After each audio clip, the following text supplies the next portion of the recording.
রাজধানীর পল্লবীর চাঞ্চল্যকর রামিসা ইস্যুতে প্রধান আসামি সোহেল রানা আদালতে বারবার ডলার নামের এক ব্যক্তির কথা বলার পর জন্ম নিয়েছে নতুন আলোচনা।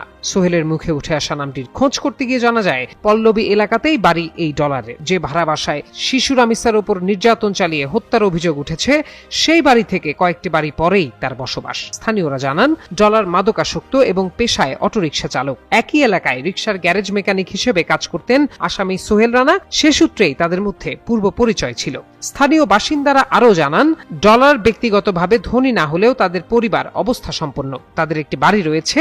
নেশার খরচ জোগাতেই তিনি অটোরিকশা চালান। 5 ভাই ও 2 বোনের মধ্যে এই ডলার সবার ছোট। ডলারের বড় ভাই সেলিম রায়হান গণমাধ্যমকে জানিয়েছেন প্রায় 19 বছর ধরে পরিবারের সঙ্গে ডলারের কোনো সম্পর্ক নেই। রামিসা হত্যাকাণ্ডে ডলারের সম্পৃক্ততা প্রমাণিত হলে তারও সর্বোচ্চ শাস্তি হওয়া উচিত বলে মন্তব্য করেন তিনি।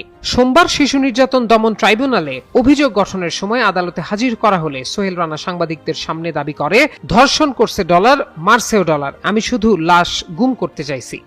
এক পর্যায়ে সে আরো দাবি করে মেয়েটাকে এনে দিতে পারলে ডলার আমাকে 2 লাখ টাকা দেওয়ার কথা বলছিল। তবে মামলার তদন্ত কর্মকর্তা পল্লবী থানার উপপরিদর্শক ওহিদুজ্জামান ভূঁইয়া বলেন তদন্ত চলাকালে ডলার নামের একজনের বিষয়ে তথ্য পাওয়া গেলেও তার বিরুদ্ধে কোনো প্রমাণ মেলেনি। ডিজিটাল তদন্তেও ঘটনাস্থলে তার উপস্থিতির তথ্য পাওয়া যায়নি, ফলে অভিযোগপত্রে তার নাম অন্তর্ভুক্ত করা হয়নি। প্রথমে কিছুই না বললেও আদালতে এসে হঠাৎ এই দাবি তোলাকে তদন্ত সংশ্লিষ্টরা বিচার প্রক্রিয়া ভিন্ন খাতে নেয়ার চেষ্টা হিসেবে দেখছেন।